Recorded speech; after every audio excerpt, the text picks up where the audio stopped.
അസ്സലാമലൈക്കും. എൻ്റെ കയ്യിൽ ഒരു കേസ് ഉണ്ടായിരുന്നു. ഏകദേശം 8 മാസത്തോളമായിട്ട് ഞാൻ നടന്നുകൊണ്ടിരിക്കുന്ന ഒരു കേസാണ്. അങ്ങനെ ഫൈനൽ ജഡ്ജ്മെന്റ് ഇന്ന് വന്നു. ഫൈനൽ ജഡ്ജ്മെന്റ് വന്നപ്പോൾ എന്ത് സംബന്ധിച്ചാൽ ഏകദേശം ഒരു 2 സുഹൃത്തുക്കൾ തമ്മിൽ തുടങ്ങിയതാണ്. അത് ആത്മാർത്ഥ സുഹൃത്തുക്കളാണ്, വിട്ടുപിരിയാൻ പറ്റാത്ത 2 സുഹൃത്തുക്കളായിരുന്നു. അവർ സ്റ്റാർട്ടിങ്ങിൽ 5 വർഷം മുന്നേ തുടങ്ങുന്ന സമയത്ത് 2 മില്യൺ ദിറംസ് ഒരാൾ, അതിൽ 2 കൂട്ടുകാർ തുടങ്ങിയതിൽ ഒരാളാണ് പൈസ ഫുൾ ഇൻവെസ്റ്റ് ചെയ്തേക്കുന്നത്. അങ്ങനെ സ്റ്റാർട്ടിങ്ങിൽ 2 മില്യൺ ഇൻവെസ്റ്റ് ചെയ്തിട്ട് മറ്റുള്ള ഒരാൾ പൈസ ഇൻവെസ്റ്റ് ചെയ്തു, മറ്റുള്ള ആൾ ഐഡിയ ബുദ്ധി മറ്റുള്ളതും അങ്ങനെ ഡെവലപ്പ് ചെയ്തെടുത്ത ബിസിനസ് 4-5 വർഷം കഴിയുമ്പോഴത്തെ 2 മക്കൾമാരും ഇതിലൊക്കെ ജോയിൻ ചെയ്തു, മരിയക്കളൊക്കെ ജോയിൻ ചെയ്ത്, അങ്ങനെ ചുരുക്കം പറഞ്ഞു കഴിഞ്ഞാൽ അത് ഭയങ്കരമായിട്ടുള്ള ഒരു അടിയിൽ ചെന്ന് അവസാനിച്ചു. അങ്ങനെ സ്വത്ത് തർക്കത്തിൽ എത്തിയ സമയം പ്രത്യേകിച്ച് എഗ്രിമെന്റുകളോ ഇതൊന്നും ഒഴുകിയിട്ടില്ല. 2 സുഹൃത്തുക്കളാണ് കച്ചവടം നടത്തിയത്.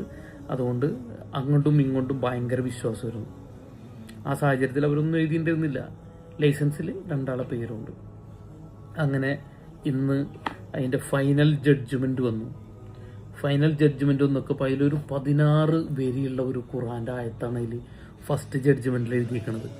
അങ്ങനെ ഞാനത് കണ്ടുപിടിച്ചപ്പോൾ അത് സൂറത്തുൽ ബക്കറയിൽ 282 ആയത്തിലുള്ള ഈ സ്റ്റാർട്ടിങ് മുതൽ അവസാനം വരുന്ന ആയത്താണ് അതിൽ എഴുതിയേക്കുന്നത്. അതിൽ യാ യുഹല്ലദീന ആമനു ഇദാ തദൈനാക്കും ബിദൈനി ഇലാ അജലിൻ മുസമ്മ ഫക്തുബൂഹു എന്ന് പറഞ്ഞ ആയത്ത് ജഡ്ജി അതിൽ എഴുതിയേക്കണം. ഫസ്റ്റ് തന്നെ ജഡ്ജ്മെന്റ് എഴുതുന്നാട്ടി മുന്നേ.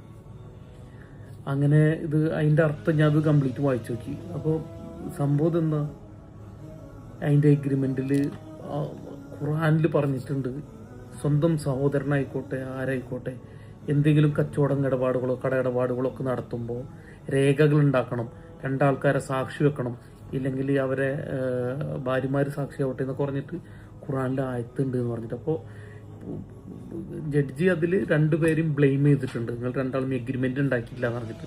ആകെ ഉള്ളത് എന്ന് പറഞ്ഞാൽ ലൈസൻസിൽ പേരുള്ള ആ ഒരു മാത്രമാണ് ഉള്ളത്. എത്ര ഇൻവെസ്റ്റ് ചെയ്തു എന്നോ, അല്ലെങ്കിൽ ഇപ്പോൾ അതിൻ്റെ ആസ്തി 18 മില്യനാണ്.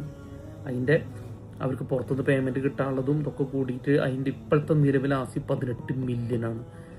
5 വർഷം കൊണ്ട് ബിസിനസ് ഗ്രോത്ത് ആയപ്പോൾ സുഹൃത്തുക്കൾ തല്ലുടി പിരിഞ്ഞു, തെറ്റിപ്പിരിഞ്ഞു. ഇതാണ് അവസ്ഥ. അപ്പോൾ എനിക്ക് ഭയങ്കരമായിട്ട് സർപ്രൈസായി. ഒരു ആയത്ത്, ഒരു ഖുർആനിലൊരു വാക്യം വെച്ചിട്ട് ജഡ്ജി അതിൻ്റെ ജഡ്ജ്മെന്റ് എഴുതിയേക്കുന്നത് ഞാൻ ആദ്യമായിട്ടാണ് കാണുന്നത്. ഖുർആനിലെ ആയത്തുകളൊക്കെ എഴുതണത്.